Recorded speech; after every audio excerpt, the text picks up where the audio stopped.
You're listening to the Corbett Report.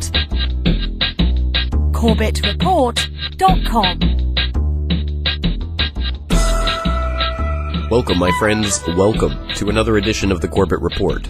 I am your host, James Corbett, podcasting to you, as always, from the sunny climes of Western Japan on this 11th day of June, 2011. I'd like to ask all of the listeners, as always, to check into my website, CorbettReport.com, where you can find previous episodes of this podcast, as well as articles, interviews, and videos created and conducted by myself in the past, and links to other alternative independent media outlets, such as globalresearch.ca.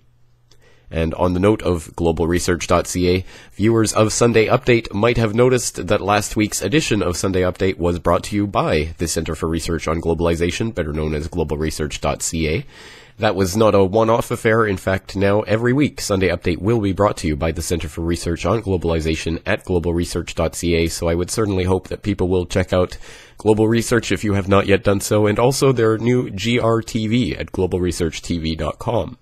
And by combining our resources and talents, I think Sunday Update is only going to improve from here, and given the caliber of the guests that I'm starting to line up for future editions of Sunday Update, I think you will agree with me that this is a very exciting partnership. And not only am I now producing Sunday Update in conjunction with Global Research, I am now also committed to producing a new weekly news video series with Sibel Edmonds of BoilingFrogsPost.com. And I think my listeners will probably know Sibel Edmonds, the FBI whistleblower, who I have mentioned many, many times on this podcast, and will likely be familiar with her blog, BoilingFrogsPost.com. Well, she will be launching a new subscription service for her blog, and there will be articles and videos and podcasts and other such things that will be available to subscribers of Boiling Frogs Post. And one of those things will be my weekly news video series, which I'm going to be calling The Eye Opener, after a famous muckraking journalism endeavor from my hometown of Calgary from the turn of the 20th century. But having said that, the first episode of that series is due to be launched on Monday. That's Monday, June 13th. And it's about a breaking news story, which you will not have heard about anywhere else because it's actually going to break on Tuesday, but you will get the special sneak preview on Monday. And the first several editions of this new eye-opener video series will be available, as usual, for free on my YouTube site and on CorbettReport.com. So please stay tuned for that, and you will be getting some incredible reports. I'm already lining up some incredible guests and some incredible topics, so I very much look forward to that. But as you may have noticed, I am at death's doorstep with this horrendous cold, and I've already lost my voice twice in the last 3 days. So we'll see if I'm able to record this video and get it up on Monday as planned. I really, really hope so. But I'll be resting my voice as much as possible between now and then, except, of course, for today's podcast, because even though I am at death's doorstep and ready to shuffle off this mortal coil with this horrible contagion battling my every system and threatening to make me pass out at any moment, well, I have an agreement between myself to continue persevering with this podcast as long as I am physically able and capable.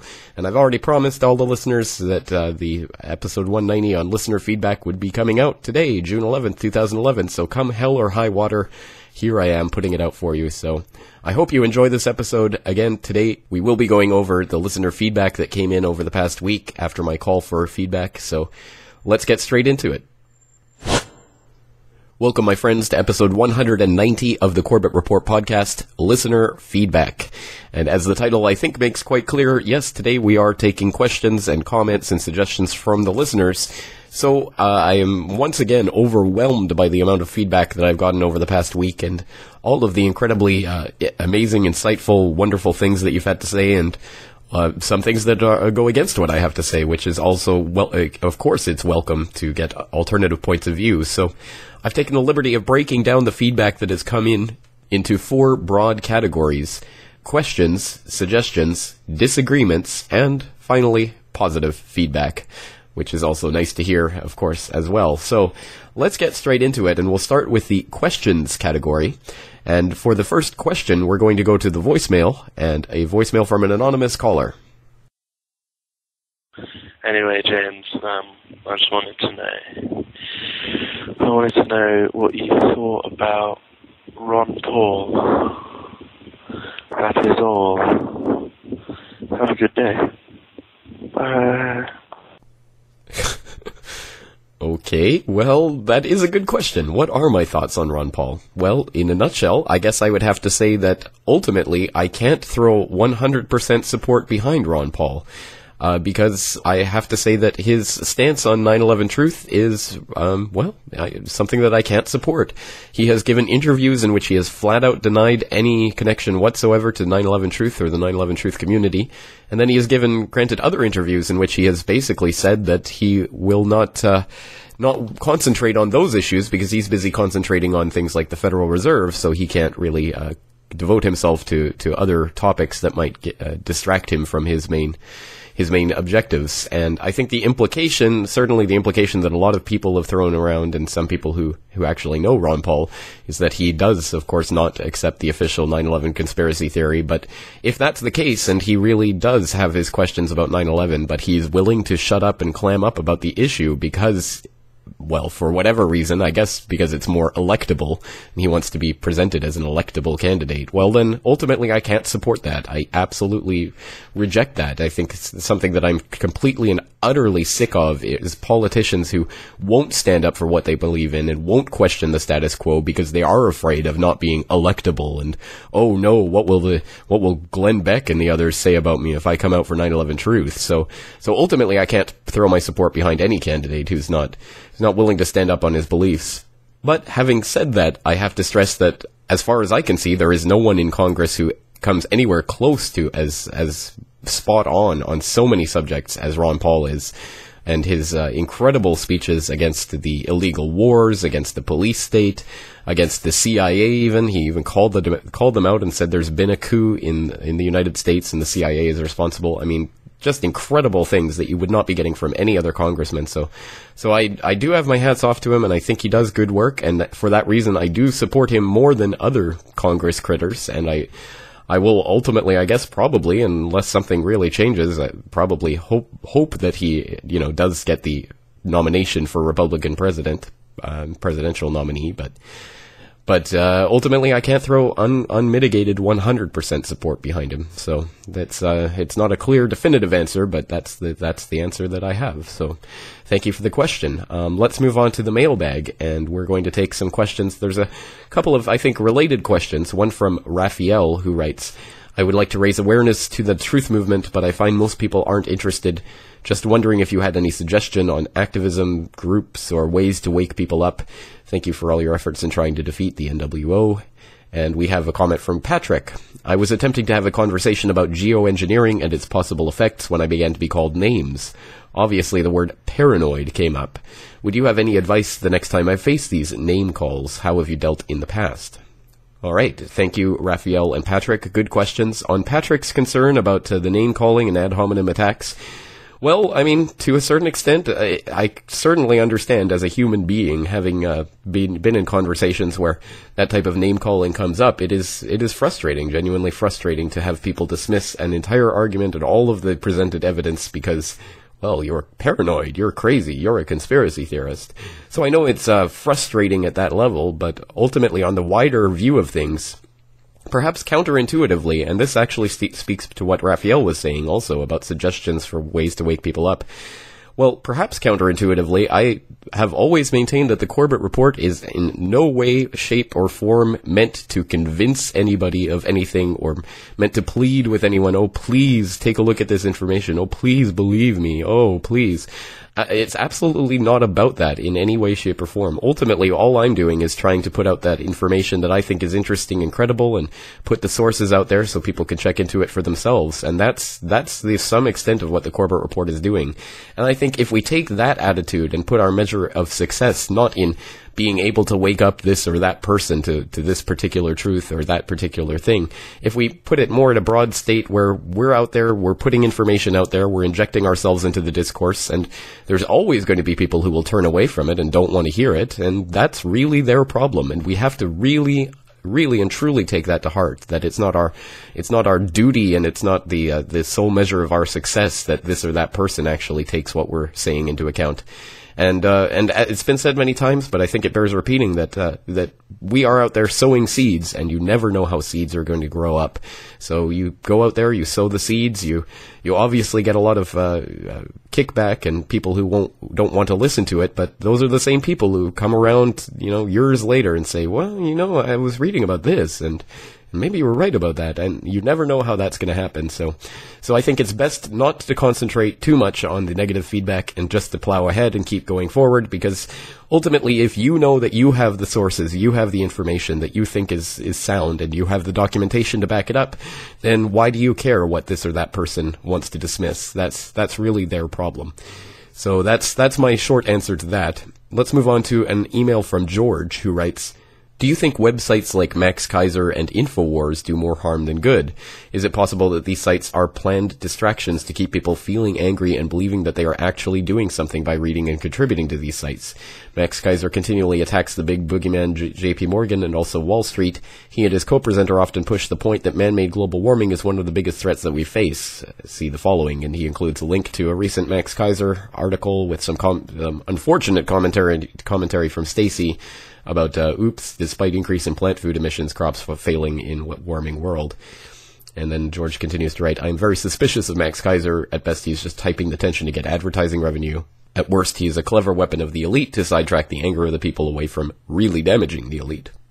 Well, George, I think you bring up two unrelated points there, and let's separate them out. I think on Max Kaiser's pushing of the global warming hype and hysteria, well, certainly I absolutely 100% totally disagree with him and his global warming fear-mongering.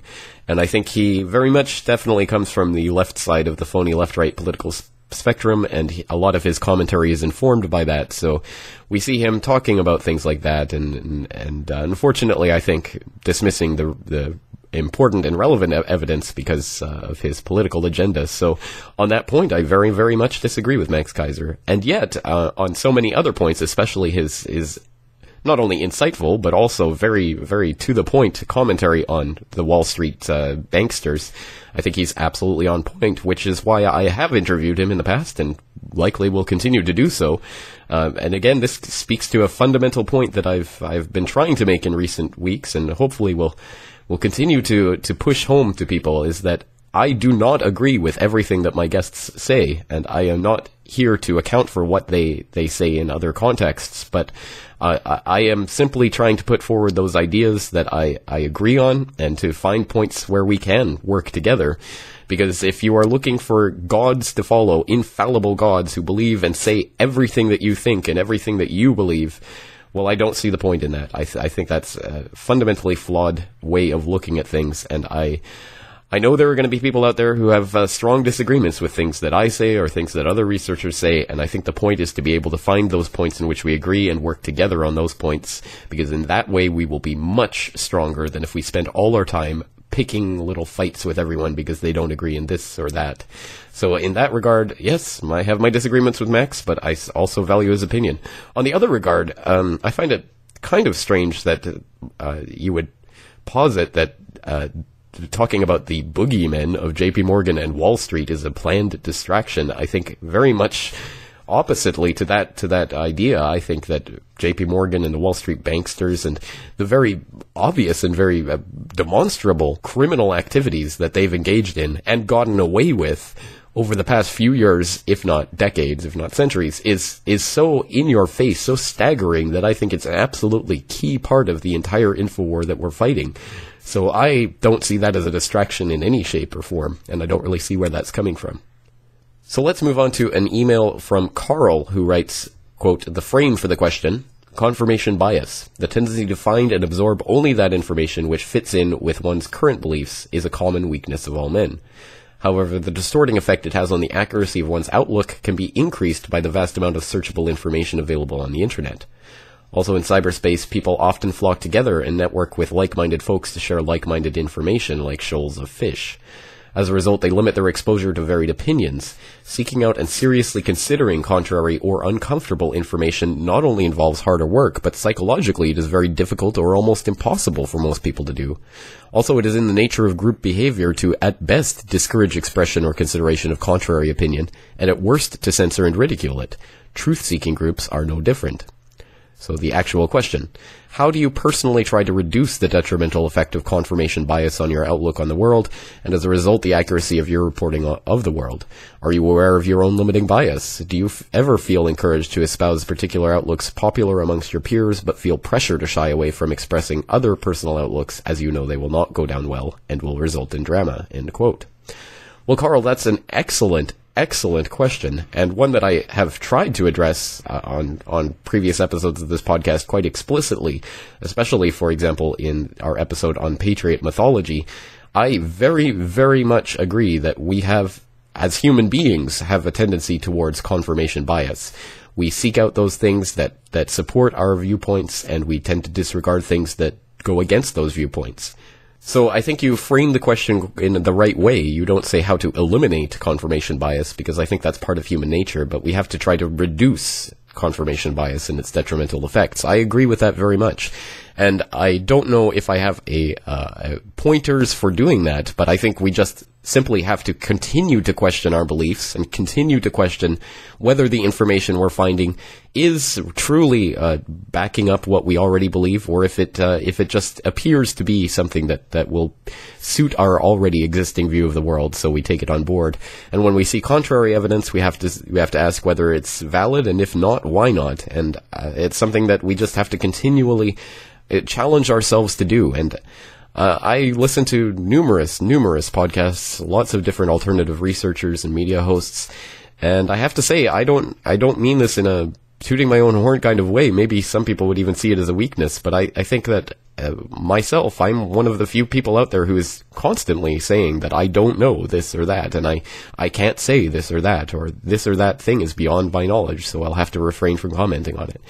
And a lot of researchers, I think, get caught up in the idea that they have to be complete and total sums of knowledge. They have to be the Delphi Oracle or something in order to have some following or something. Well, I don't want a following, and I don't want people thinking that I'm anything whatsoever special in any way. I'm just a regular guy who has exactly as much access to information as the next guy with the internet. So I'm just out here putting out that information I find interesting, and I often come up against the limits of my knowledge. So I certainly hope that my confirmation bias does not ultimately undermine the work that I'm doing, and it's something that I'm constantly trying to subject myself towards. So, Carl, great question. Thank you very much for that question. And I think it's one that would behoove all of the listeners to ask themselves every once in a while. So let's move along to another email from Zachary, who writes, how soon, if ever, will we see Internet 2 or an Internet version of the Patriot Act? Government-sponsored or not, I believe the precursors are there, and we're one catastrophic and catalyzing event away from a government takeover of the Internet. Well, Zachary, I think you're exactly right, and it's something that I've addressed many times in this podcast and in my videos, especially on New World Next Week. We've talked about it lots of times with the iPatriot Act and all of that. As to the question, when will it occur? Well, obviously I can't say. The only people who know that are the people who are planning the catastrophic and catalyzing event, the cyber false flag, the virtual flag terror, as Webster Tarpley has called it. So I don't know. I mean, I can't say when it's going to happen, but I think it's absolutely, completely in the cards, and I would be shocked more to see that type of catalyzing and catastrophic event doesn't happen than if it does. So it is a question of timing, and I cannot say when it will happen. So let's move on to the next email from Charlie. My question is, what is the best online forum I could use to discuss and learn more about these things? The Tragedy and Hope forum is too low volume. Jan's forum is full of spam. That's Jan Irvin. Alex Jones's forum is full of Patriot hillbillies. Above Top Secret seems too unfriendly. What online forums do you recommend? Any leads appreciated. All right. Well, Charlie, speaking about internet online forums, you're probably asking the wrong person, because personally, I honestly don't see really the point in online forums. And I know a lot of people are looking for community in this, and I don't think that's a misplaced idea. I don't think that's wrong. It's just something that I'm not particularly interested in. I don't need to chat about these types of things with people in some online forum. But I understand a lot of people do want that, so what do I recommend? Well, you say that the Tragedy and Hope forum, the tragedyandhope.com, obviously, well, you say that's too low volume. Well, I would say that the answer to that then is trying to contribute to raising that volume. And so I don't really see that as a valid reason. I mean, I think there's some very good discourse going on there, and it's not something that I really participate in personally, as, again, I'm way more focused on putting out podcasts and interviews and videos, so I don't really have time to participate in online fora. But I know a lot of people get a lot out of that. The other forums you mentioned, well, in the interest of full disclosure, yes, I do have an account at prisonplanet.tv, so I do occasionally post to the Prison Planet forum. I think I've posted 2 or 3 times in the last year. But again, I don't get a lot out of it. I think there are some interesting leads on breaking stories there from time to time, but their level of discourse is not exactly what I'm looking for, So I don't know. I mean, I know some people are looking for that type of online forum. Personally, I don't really find it all that useful or interesting. Let's move on to an email from Anthony, who writes, I have yet to hear you comment on the split in the 9/11 research movement between the ideas of Dr. Judy Wood and her energy weapon theory and Professor Stephen Jones, who backs the thermite theory. Do you lend any support to Dr. Wood's ideas or research? All right, very good question, Anthony, and I'm sure it's one that many people out there have, so let me be as clear as I can. I do not support mini nukes. I do not support TV fakery. I do not support no planes. I do not support Vic Sims, and I do not support mystery magical energy beams from outer space. And I don't know how much more clear I can get on that, and that's not to say, please don't take that as me saying that I 100% unequivocally believe that the thermite story is the correct story. In fact, I have my reservations about that as well. But personally, ultimately on this question, I think there are a lot of really fascinating and interesting distractions out there from some of the real issues of 9/11. And it's something that I've been saying for years now and continue to stress, that I think that a lot of the physical anomalies of what happened on 9/11 are ways to keep people in these endless infighting arguments about this and that little part of this or that theory, and you don't support this research, or oh my god, you must be a COINTELPRO, you must be part of the New World Order. Well, if that's the level of discourse in which you want to participate, then go right ahead and can stop listening to me right now. But ultimately, I think that we have to go beyond the physical anomalies of 9/11 and look at the grand context of 9/11. That's something that I've stressed over and over, and it starts with things like following the money trail for 9/11 and looking at the air defenses on 9/11 and looking at the big players on 9/11. Again, there's way too much to go into right now, but suffice it to say, I think that a lot of these ideas, whether consciously put out there by COINTELPRO type people to split up the movement or not, ultimately has that effect. So it doesn't really matter if it's government funded or not. And that's pretty much all I have to say about that at the moment. People can continue to send me links to all of these interesting ideas about the interesting ways that the towers were brought down, and I'll continue to look at them, but I haven't seen a single thing that's convinced me yet of any of these theories, and I doubt that I'm likely to, but again, keep sending it in, and I'll take a look at it. All right, well, let's continue with the questions, and this time we'll go to a YouTube video response to the YouTube video that announced this episode of the podcast, and we'll listen to this question from one of the YouTube viewers. Hello, James and fellow fans of the Corbett Report. My question for James is this. Is this the new food order? With dramatic increase in natural disasters affecting areas in which large portions of the world's food are grown, degradation of farmland and crops, and with proposed legislations trying to ban the sales of non-hybrid seeds and other anti-farm legislation, on top of human destructive forces destroying what little quantities of water we have, quite frankly, my question is this the new world order? Or is this the new food order brought about by the new world order? What do you foresee for the future in food and water availability on the world scale? And how do you think human values will change? All right, thank you very much for that question, and I think I think you're spot on with that analysis. I think a lot of this does come back down to food, and that's, again, something that I talk about quite often on NewWorldNextWeek.com with James Evan Pilato, as he has not just the new food order, he has a website, foodworldorder.com. So definitely this is something that he has been identifying for quite a long time, and something that I'm very much behind, because our reliance on their food supply is something that they have as obvious leverage and control over us. So when they start to implement these genetically engineered seeds and start to take over the planet with them, well, then we obviously are scrambling to try to find alternatives. And I think that's very much a key issue to what's going on right now. And control over the food is truly control over the people. So I think it's absolutely a key part of the fight, and I hope people do check foodworldorder.com regularly for the very interesting stories that pop up there. And I know a lot of people are doing that, because food-related stories tend to get the most comments on our videos and things like that. So I know people are very, very much interested in that. And I am too. I think absolutely that's an important, perhaps vital, perhaps key part of this entire fight.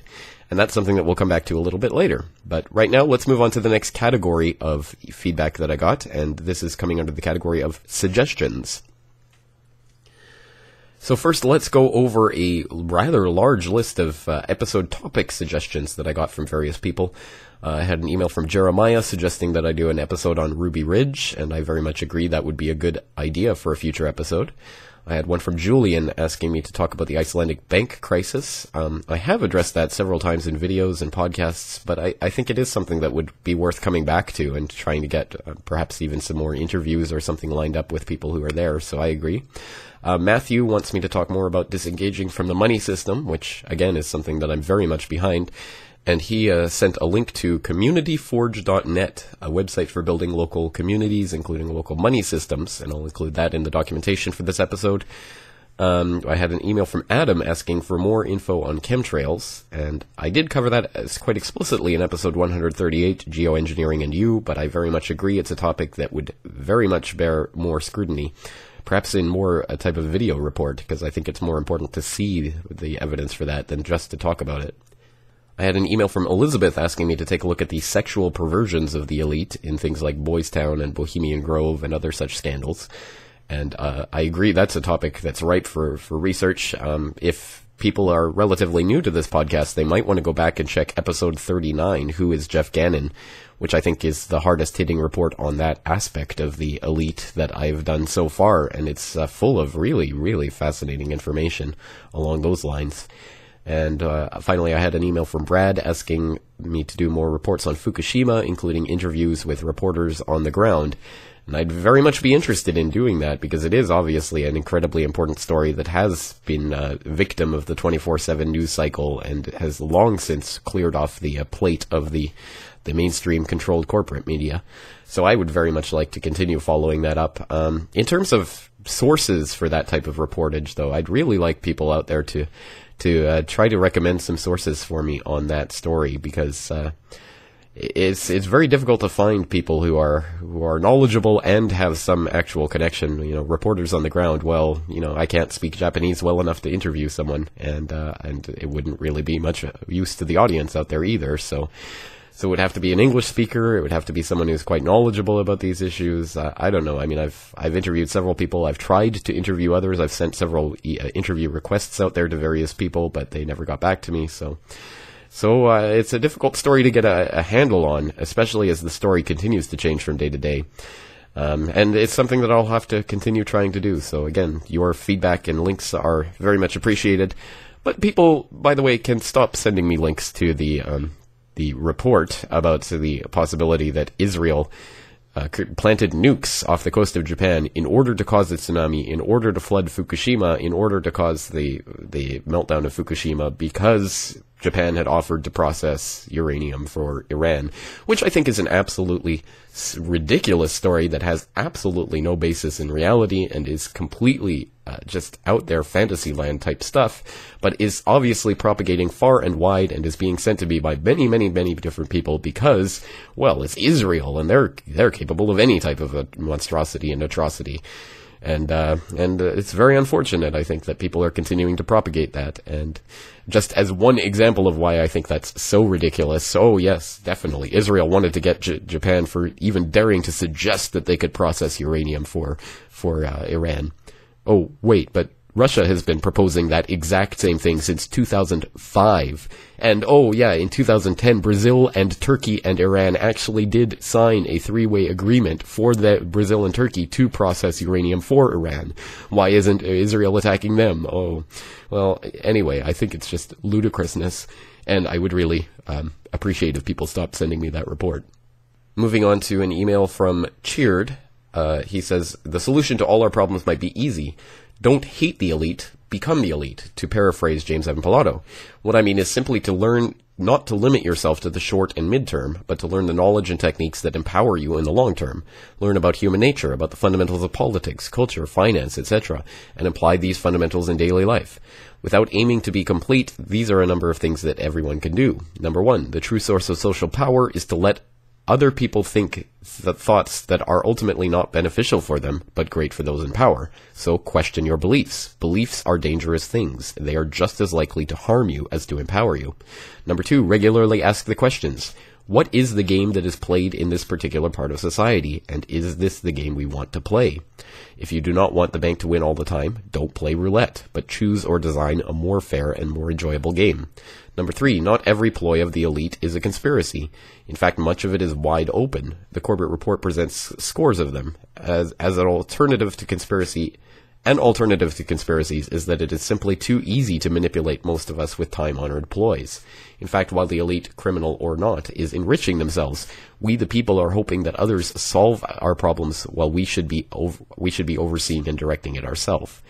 Number four, the main tool of the elite is fear and anxiety. When fearful or anxious, we focus our attention to some perceived immediate cause. That's why terrorism, wars, crises, etc. exist. It puts us in a problem control mode. The other mode of thought is the option exploration mode. That's the really productive mode of thinking, especially when focused on long-term options. And he writes, P.S. I have a geopolitics and cognition page that might interest some. And I will include that link in the documentation section for today's episode as well. Excellent points. I very much agree with those sentiments, and I think it's absolutely true. We have to be focused more on our long-term planning and long-term solutions rather than just on some magical silver bullet, which I think is something that, as humans, obviously we're designed to want. We'd love to have someone come along and wave a magic wand and for all of the problems to disappear, but sorry, it's reality. That's not going to happen. And if you keep waiting for that, then unfortunately things are just going to continue getting worse and worse and worse. And we have to start thinking in terms of decades and even generations rather than just in terms of what's going to happen tomorrow. I also had a very interesting email from Brad, who writes, there is a concept that seems to be missing from the debate. It is based upon 1,000 years of common law and is embodied in the legal phrase, in loco parentis. This is a concept recognized by the courts and backed by deep case law. It's often used in its diminished form, and if you look it up in most of the recent citations, it will point to its petite form. Petite. In its essence, it is the idea that sometimes you find yourself in the shoes of a parent. Petite example. You are walking down the street and the kid that lives on your block rides up on his bicycle and he says, "Hey, mister, watch me hit that ramp and leap over the highway." Well, you have a duty under common law to step in and stop such an action. It is interesting to note that the core concept is that we have a parental duty to stand in our forefathers' shoes and protect our rights, our civil society, and the future of freedom. Very interesting points, so I hope people will go and take a look more at that concept of in loco parentis. Alright, and finally in the category of suggestions, we have this email from Damien. Please consider bringing this up in one of your shows. It's a good way of fighting back against eugenics, and he provides a link to his YouTube video. So, Damien, your wish is my command. The tumor is with the Dr. Evangelos Mikalakis has given cancer researchers a brand new lead with an old drug, a cheap, inexpensive powder that costs just pennies a dose. You typically get this eureka kind of feeling, and it's actually the most exciting thing scientists can get. The drug, called DCA in short, has been used for decades in humans with some rare inherited diseases.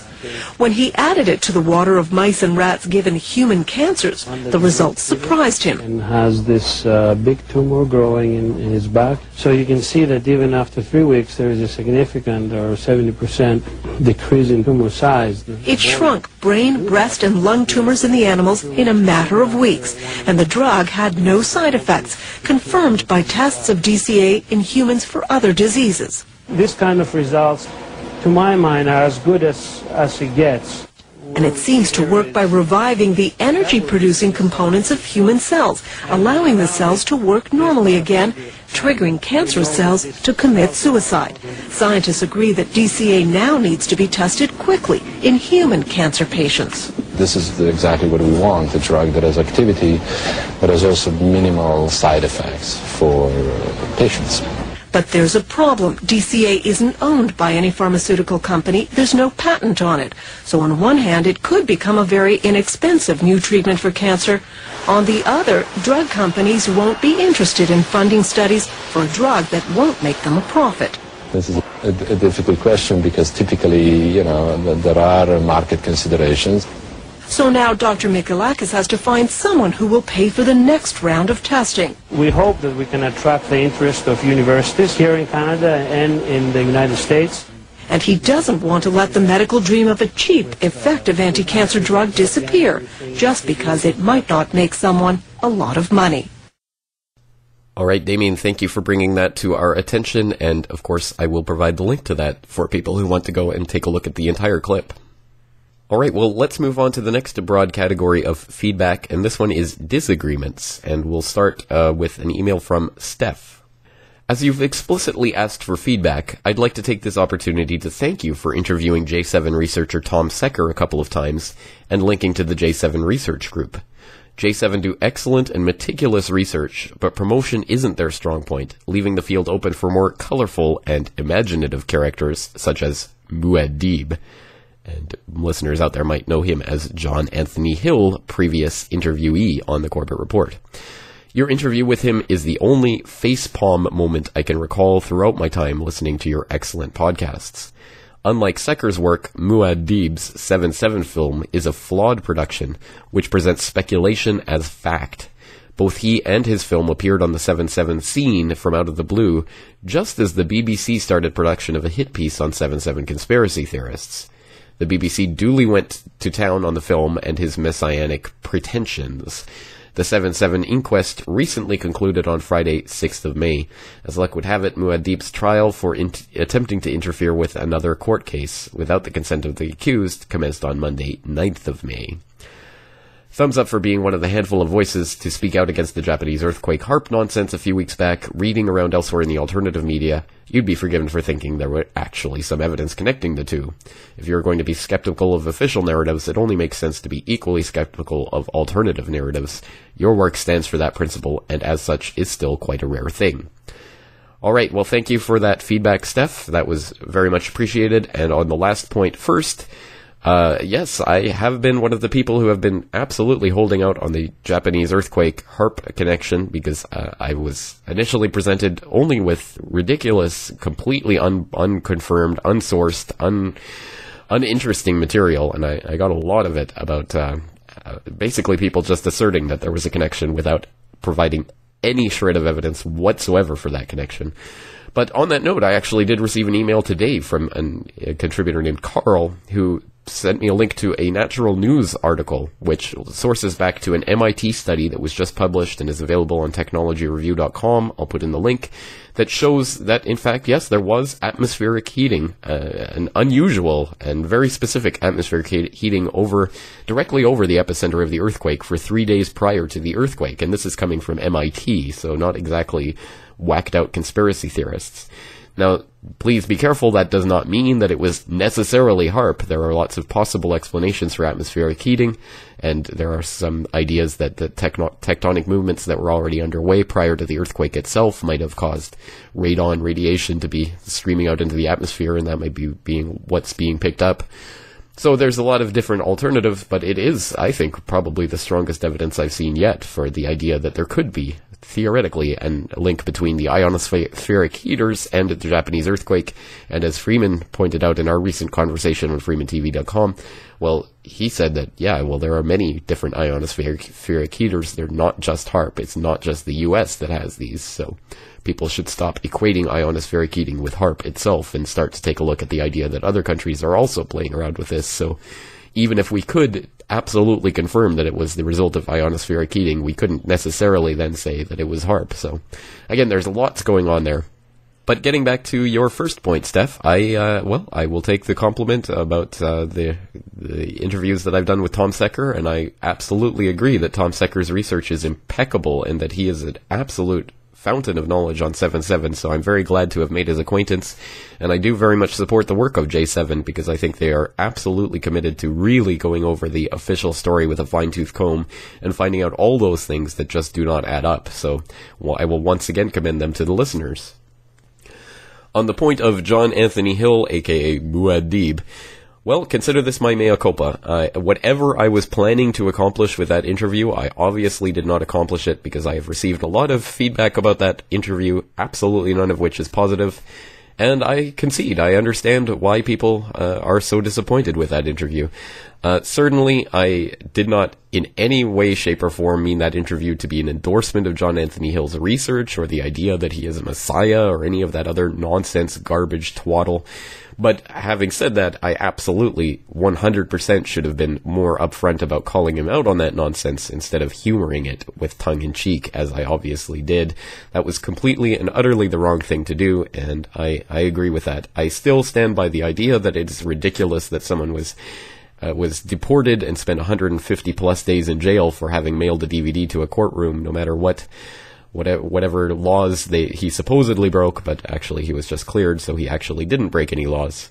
So I still think that's absolutely stupidly ridiculous, and is just another sign of this stupidity of the court system and the absolute brazenness of the fact that it is owned, managed, manipulated, and completely controlled by the elite. And yet more examples of that is how there's a prominent Swiss lawmaker who has recently called for the arrest of Henry Kissinger while he's in the country in Switzerland to attend this year's Bilderberg, and there was a Italian MEP, member of European Parliament, Mario Borghesio, who just attempted to enter Bilderberg and was beaten up by Bilderberg police. Yes, absolutely, an MEP was just beaten up by Bilderberg police for daring to try to enter the Bilderberg meeting. You can't make this stuff up, and that's just another example of how ridiculously lopsided the law enforcement and justice system is all around the world, especially in Europe. And that was what I was really trying to highlight in the John Anthony Hill interview. I obviously didn't succeed, so it's my mea culpa, and to anyone who I offended with even talking to John Anthony Hill, well, let me apologize, and let me stress clearly and on the record, I do not support his research, and I do not think he is the Messiah. I never thought I'd have to actually say that, but there you go. Moving right along to an email from Clifford, who writes, while I agree that there is a vertical tyranny in the world perpetrated by an elite that doesn't respect the sanctity of life, there is also a horizontal tyranny in the world perpetrated by the masses who often don't respect the sanctity of the individual. So if you succeed in toppling the upper parasites, as you say, do you have the strength to defend personal boundaries against groups who place the needs and beliefs of the group before the needs and beliefs of the individual? All right, good question, and I completely, utterly, totally agree with you. I think that the New World Order is absolutely every bit as much a fight against and within ourselves as it is a fight with any sort of outside elite. And while I think there is a psychopathic elite class that does try to quite openly engineer our society and control it for their own aims, I think that we often perpetuate and allow that to happen by simply giving into the prevailing ideologies and going along with the status quo. So I agree that there's absolutely as much need for combating the horizontal tyranny, as you put it. And you raised the idea of collectivism as one of the key ideologies by which the elite get us to enslave ourselves, basically. And again, I completely agree with you. I think collectivism is fundamentally flawed and is very much at the base of so many of our problems. So I can't really say I disagree. I think you're right. All right, moving on to an email from Robert, who writes, only comment on your podcast is that you twist your voice to express ridicule. It reminds me of the nanny poo-poo style that Alex Jones uses. To me, you are of a much higher caliber. On euthanasia, there is no heroism or valor, suffering, pain, and being riddled with tumors in the last days of your life. We humanly put our pets to sleep when there is no hope anymore, and all agree it is the best thing for them. They do not kill people in Holland willy-nilly. The law allows terminal patients to have the option to end the lives with dignity when there is no hope for recovery. Ending life because one is tired of it is not allowed by law. All the best and keep up the fantastic job. Well, thank you for that, Robert. On the idea of me using voices to express ridicule, I can't and won't really apologize for that. I'm not here to be a entertainer or anything, but I will speak the way I naturally speak. I'm not putting on a show, and I'm not putting on airs. So I do, yes, in my regular everyday life, you know what? I actually do sometimes use voices to express ridicule or to mock things. People, pretty much every time I have ever attempted to make any sort of joke or any type of sarcastic comment, I've had negative emails from people, and actually, I just don't care, because that's me, and that's just me expressing myself in the way that I do, so I can't and won't take that back. On the euthanasia issue, well, I don't necessarily disagree, and I hope that people who were listening to last week's episode of the podcast, episode 189, Choose Life, I hope they don't take away from that the idea that I was necessarily making a comment on euthanasia per se, but I did include that Alan Watt clip where he was talking about the billboard ads promoting euthanasia, which, again, I think you would have to agree is a completely different issue. And I think the point there was that the promotion of the culture of death and the idea of putting our death in our faces constantly and getting us to think about and want our own death is more of an overarching problem. And the specific problem of euthanasia and that whole debate is not something that I was specifically commenting on. And perhaps that would make a good point for a future report or future episode. Let's move on to an email from Greg. I think you're making a logical error by dismissing CO2-based climate problems. You often dismissively refer to it as that life-giving gas. Yes, plants use it. Yes, we exhale it. And yes, a certain amount of it is a nice blanket that keeps our planet comfortably warm. None of those things mean that too much of it isn't harmful. Pretty sure the greenhouse effect is undisputed, and pretty sure we've done something pretty damn extreme by digging up and burning millions of years worth of underground sequestered carbon and throwing it up in the air. Just because the elite are manipulating the problem to their advantage doesn't negate the basic science of it. Well, thank you for that, Greg. I do appreciate the feedback. I think certainly if the sum total of my entire argument was that CO2 is a life-giving gas, therefore any amount of it is good. If that was my argument, then absolutely you might have a point. But I think you should give me a little bit more credit than that, as we've talked about the science behind, or the lack thereof, behind the idea of CO2-based warming many times throughout many different reports. And I will throw in some links to some things which I suggest that people like yourself out there should read as at least a starting point for a basis for this type of conversation, as it complicates the straightforward notion of adding CO2 equals rising temperature. And I will include a link from Denis Rancourt, previous guest on the Corbett Report, who has an article entitled Radiation Physics Constraints on Global Warming.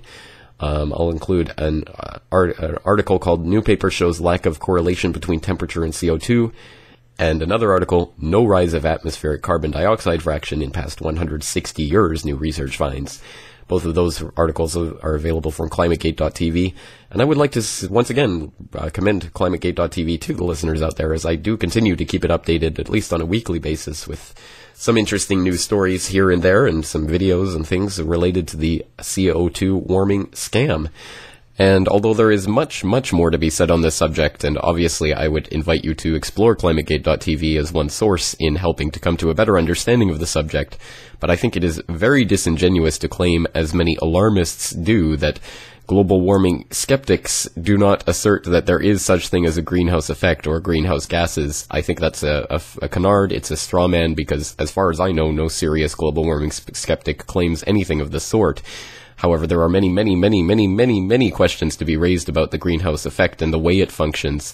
And just one example of that would be the concept of CO2 saturation. And I will put in a link to an article by Lord Monkton from the SPPI blog about the concept of CO2 saturation, which brings up just one of the complications in the straightforward idea that adding CO2 increases temperature unproblematically.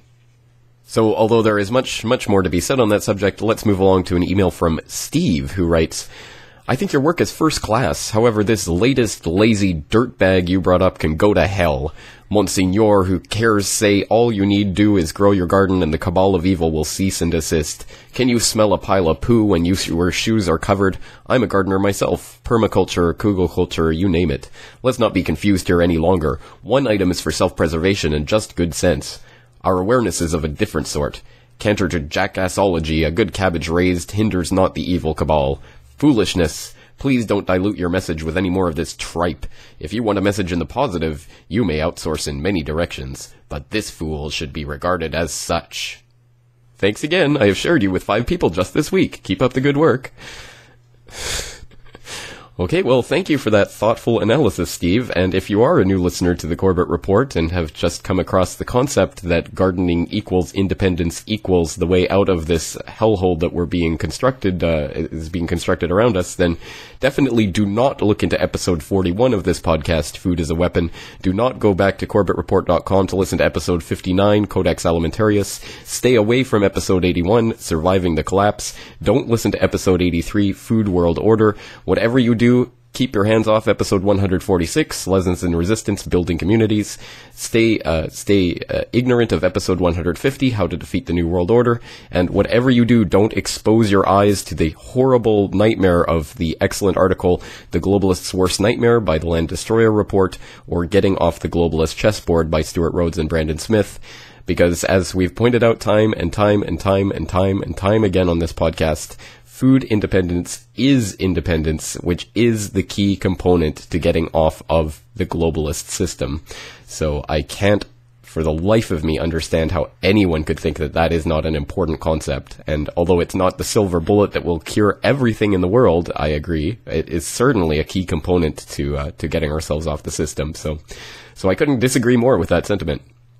Okay, well, let's switch again. So the final category for comments that I received is positive feedback. So let's end on a happier note. And once again, just as in episode 150, we had correspondence from Batman. Well, Batman is back with this short email. Francis Bacon noted, knowledge itself is power, but it was William Hazlitt who noted, knowledge is pleasure as well as power. Through my exposure to alternative independent news sources, I have discovered in myself a deep satisfaction in learning and obtaining knowledge far exceeding the culmination of all my public schooling by multitudes. And he finishes with a quote from Michelangelo, I am still learning. Well, I'll take that as a compliment not only to myself, of course, but to all of the hardworking people in the independent alternative media who I truly do believe are causing and bringing about the revolution in consciousness that is the only revolution that matters. So hats off to Batman and to all the people out there who are making this independent alternative news possible by supporting those people out in the alternative media. Next up, we had an email from a very long-time correspondent who goes by the name of Starfish, and she said that episode 189 was right on for me, since I've wanted to have a baby for a while now and am not able to find any Austrian men who are not a part of the death culture and or climate change followers, eco-freaks, and the likes. And not any who are willing to give up smoking and drinking for long enough to produce good sperm, and I'm already 36. I think if I get my friends to listen to your last episode, it could at least get a healthy conversation started. Yours is by far the best website that has given me the most I have ever gotten from a website. I visited at least daily and have not gotten tired of you or your message in about 4 years of listening to you. Part of this I can attribute to your commitment to truth and openness and accuracy. Well, Starfish, thank you very much for all your correspondence over the years, and thank you for your kind words. I am, as I say, just one man, just trying to put out the information I find interesting and relevant, and I'm glad that you've gotten something out of that. And finally today I wanted to leave with something I thought was an especially nice email, something that I really enjoyed receiving. It was from Jeff, and he writes, Hi James. Thanks for doing a show dedicated to listener feedback. I'm always blown away by the insights people have into the machinations of this great and beautiful world we live in and on. When I thought about why I liked your show so much, it occurred to me that it wasn't always the content or your point of view that appealed to me. Instead, it was your approach. Kind of nerdy at times, but really just totally honest, rigorous, and filled with integrity. If only we had more people like you reporting the news. I especially liked your efforts to show that while it may appear that we are overpowered, overwhelmed, outgunned, and downtrodden by the few, whoever they may be, we really aren't, and that goodness and niceness always wins out in the end. If you think about it, though, this theme is axiomatic. We wouldn't be here if there were forces more powerful than the force of life, which is basically good. Life would have ceased to exist long ago, and may never have started had there been a force equal in power to the force of life. And it's pretty easy to align ourselves to the force of the universe, which supports life by simply expressing goodness. Your work has brought people's, including me, awareness to some dark and hidden conditions. These can seem pretty overwhelming when anyone first begins to realize just how grim some conditions are, and each of us has to come to terms with that in our own way. Unfortunately for me, denial has never worked. This has been a battle for our minds. The few know this. They know that thoughts are creative and have staged the war in a way that can make it difficult to have any hope at times. However, your show, along with everyone else who cares to notice, has tipped the balance in favor of something much better. please keep up the great work. Best regards, Jeff. Well, that is the best feedback I guess I can possibly receive, because certainly it is not my intention to have everyone out there necessarily agreeing with everything I say or my point of view on everything. But I think ultimately, deep down, the entire theme and impetus for this podcast is simply to put out the information that's relevant and to let people know that there is a good and positive force for life in this world of ours. No matter how grim things are, it is not a lost cause, and you are not alone out there. So on that note, we're going to end it here as we're running out of time. I apologize to all those people whose feedback I did not specifically get to. Once again, there was more feedback than I could possibly go over in this episode. But all of your feedback is and continues to be appreciated. And of course, I do get more feedback than I can ever possibly deal with. So if you ever do send me some links or something and I don't get back to you, I do apologize for it. But I do appreciate all of you out there, without whom this podcast would not be possible. That's it for this week. I am your host, James Corbett, thanking you for joining me and asking you to join me again next week for another edition of the Corbett Report. The Corbett Report is brought to you by the Corbett Report 2009 Video Archive. Buy your copy today at corbettreport.com.